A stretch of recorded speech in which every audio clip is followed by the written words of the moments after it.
warm welcome to State of Business on Art Television. I'm Hishain Ali and let's have a look at the headlines first. State Minister Ramukwala says former Minister Rajitha Senaratne should be arrested and questioned. Government will prioritize in attracting foreign direct investments than gaining loans, says State Minister of Investment Promotion. News in detail. State Minister Kehelia Ramukwala openly charges former Health Minister Rajitha Senaratne's behaviour with regard to the alleged abduction and questioning of a Switzerland embassy's local official and adds that the former minister should be arrested and questioned over the incident. Commenting over the incident, State Minister Ramukwala also said no one should be allowed to tarnish the country's image before the international community just pretending the general public that they are engaging in pure politics. Some person who's camouflaged as X or Y, I do not know, was brought in and said, this is the man who drove the white vans. And that drama did not end after the elections. They are not only doing politics, they are doing politics to tarnish the good name of Sri Lanka and to bring Sri Lanka down before the international community. So obviously, Rajitha is aware where she is, because Rajitha did mention that she is just sort of dazed and looking at one direction. So obviously she has seen that. If that is the case, that Rajit is quite aware of her whereabouts and where she is. And it is his responsibility now and the responsibility of the law enforcement groups make sure that he is taken into custody and questioned where is this lady and whereabouts, and to make statements and to facilitate this investigation. We are not saying to shun everything or shut them out of under the carpet. Just make sure that justice prevails by making a statement and getting her to make that statement of what this drama is all about, and let the law enforcement groups to act upon according to their statements and take the culprits or the perpetrators or the perpetrator to custody. Speaking further, State Minister Kehelia Ramukwala also highlighted that the government will prioritize attracting more foreign direct investments instead of gaining loans to cover the 500 million rupees incurred from the tax concessions. I don't think we need any foreign assistance right now, but in the long term, mid-term, we have to look at it. But we are looking more towards foreign investment, direct investment. Instead of loans, I think it's time that we have a second thought about the loans. I think we have taken enough. In fact, we have taken, during our time, we have taken 5 trillion. That is from 2.2 to 7.7. That's the allegation that was made by them. But we can account for that 5 billion anytime. I'll give you 2 examples. Norachole was almost 1 billion. Auditor General says that is the most profitable venture that we have embarked on. The Southern High Expressway is almost making more than anticipated profits. So we will be in a position to market those with the international investors, because these projects are profitable and they can even build roads, get into infrastructure development in terms of BOT and so on and so forth. So, as far as the 550 million is not going to be affected within the next day or the next week, it will be an annual thing. The Finance Ministry says that this year's fiscal deficit is likely to reach 7% of gross domestic product due to significant dip in revenue than expected, mainly due to slow growth and increase in election-related spending. Issuing a statement today, the Finance Ministry also explained that the new tax regime and its objectives. The statement of the ministry states that the government announced a series of measures to re-engineer Sri Lanka's tax policy framework in order to create a simple, transparent and efficient tax system that will promote self-compliance and easy tax administration. Explaining on this tax reformation, the ministry notes that this reform initiative is undertaken in the background of many economic challenges, as the Sri Lankan economy has recorded a less than 2% growth in GDP together with rising inflation outlook. Budget deficit too has exceeded the announced fiscal target. Moreover, the government has observed that the low growth in credit and monetary aggregates along with the underperforming economy, there is leeway to provide a substantial fiscal and credit stimulus to increase aggregate demand in the economy, the statement further added. The ministry assures that these policy measures will be implemented within a coherent policy framework consistent with other key reform priorities with regard to public expenditure, management, state enterprises improvements, and simplification of administrative systems and procedures to provide quality governance. Meanwhile, the statement emphasized that the expected fiscal deficit for 2019 will be more than the estimated and be around 7% of GDP due to both a significant dip in revenue than expected, mainly due to slow growth and increase in election-related spending. Finally, the statement highlights that the government will make a concerted effort to recalibrate its operations along a sustainable deficit reduction path towards a 4% of GDP in the medium term, with a rationalization of the debt stock to manageable levels.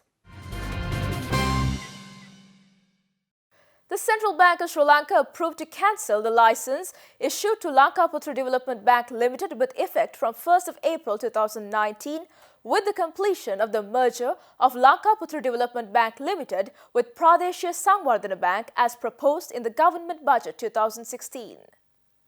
The proposal to merge the Lanka Putra Development Bank with the Regional Development Bank was taken by the budget proposals in 2016 and the process was monitored by the Central Bank.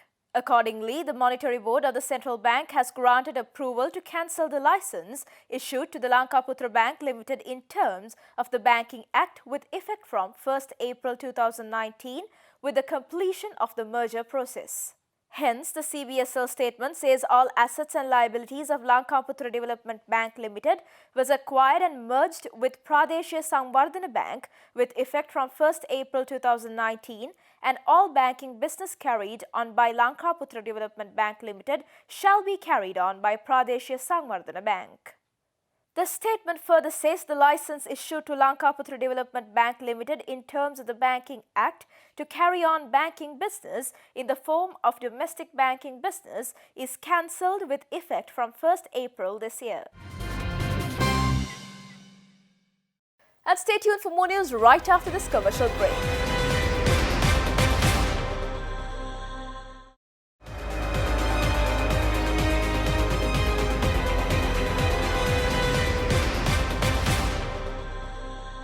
And welcome back after the break. Chief Executive Officer and co-founder of the Universal Group of Companies in Singapore, Ian Chew, states that 72% of carbon emissions are released to the atmosphere by the electricity generation on large buildings, even though the common belief is that it is heavily emitted by the smoke of vehicles and greenhouse gas effect. Thus, Ian Chew made these observations in Colombo last week. How many of you know climate change is caused by greenhouse gases? Correct? Carbon dioxide, hydroxyls, and what have you. I believe that most of you think that the carbon emissions and carbon dioxide is caused more by emissions of vehicles, motorcycles, cars, lorries. Am I correct? You are wrong. Carbon emissions and climate change is caused 72% by electricity generation for buildings. Your factories, your hotels that is using electricity. 72% of carbon emissions is caused by this. Nano-silver resonance technology, the latest technology which uses nanotechnology to save energy of any factory, commercial establishment or hotel, was introduced to Sri Lankan market recently in Colombo. Accordingly, implementation of this technology does not require any alteration or modification to the existing infrastructure since this is just a nano coating on electricity panel boards. Upon implementation of this technology, it reduces electricity leakages, reduces the heat generation, and regularize the flow of electricity. Also, this technology will help corporate to achieve the green technology goals as well. Addressing the gathering, Managing Director of Universal Energy Savings Private Limited, Aftab Salabdeen stated, this will be a national cause where it can reduce the burden on the main grid and will support many industries in luring tourism, manufacturing and infrastructure services to reduce their monthly utilities cost. Meanwhile, Chief Executive Officer of the Universal Energy Group, Ian Chew, explained extensively on this technology. So, now I get into energy savings and efficiency solutions for buildings and factories, projects, we call it under the category of projects. We do factories, we do hotels, we do commercial buildings, office blocks. We are also into residential areas. We are also doing 7-Elevens. Cheers stores and whatever. The technology works for anything to do with electricity. Any building, any type of building that has electrical distribution system, be it from 11 kV, from a direct 3-phase 415 volt to 11 kV, 22 kV, 33 kV, and we've also done 132 kV. Turkish ambassador to Sri Lanka Tunca Öztuğhadar states that the total bilateral trade volume increased to 19% in the year 2018 compared to 2017. Turkish ambassador made these observations yesterday speaking at the Turkey Your Next Destination for Business presentation organized by the Ceylon Chamber of Commerce in association with the Embassy of Turkey in Sri Lanka.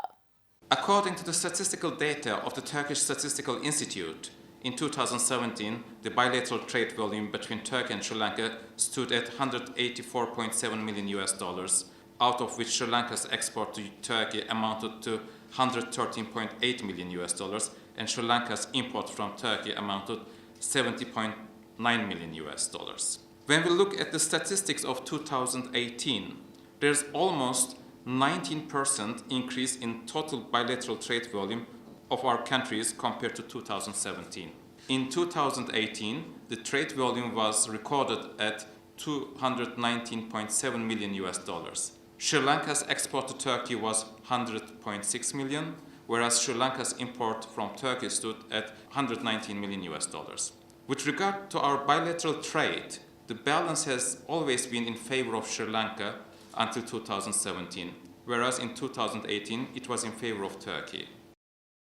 Speaking further, Turkish ambassador commended the standards of Ceylon tea and noted that among the items exported to Turkey from Sri Lanka, Ceylon tea has been the leading export throughout the years. He also mentioned that increasing attention given to promote the gem and jewelry sector in both countries is highly beneficial for the bilateral trade relationship. Among the items exported from Sri Lanka to Turkey, Ceylon tea has been the leading export item throughout the years, with a share of 75% in 2018. Turkey was the largest buyer of Ceylon tea in 2017 and ranked second after Iraq in 2018. Sri Lankan tea manufacturers are producing tea in order to best suit Turkey's requirement. For example, the Pico tea is exclusively produced for Turkey's consumption.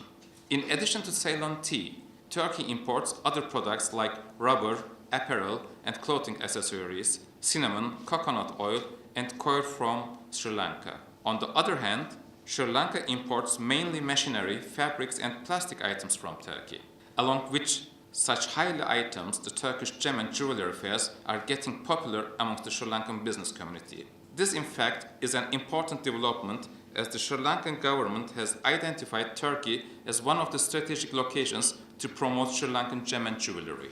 We are also trying to get more Turkish products into the Sri Lankan market. Stay tuned for stock updates right after this commercial break.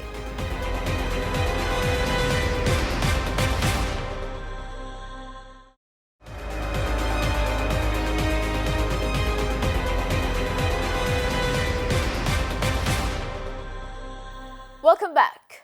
Trading at Colombo Stock Exchange ended on a negative note today.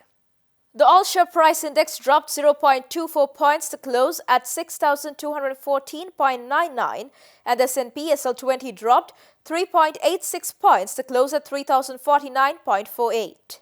The turnover was 946 million rupees and over 74 million shares were traded.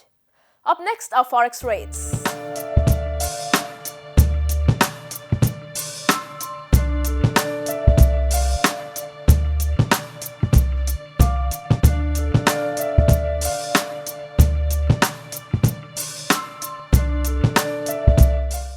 And that's all news for today. Do join us tomorrow with State of Business. Until then, take care. Good night.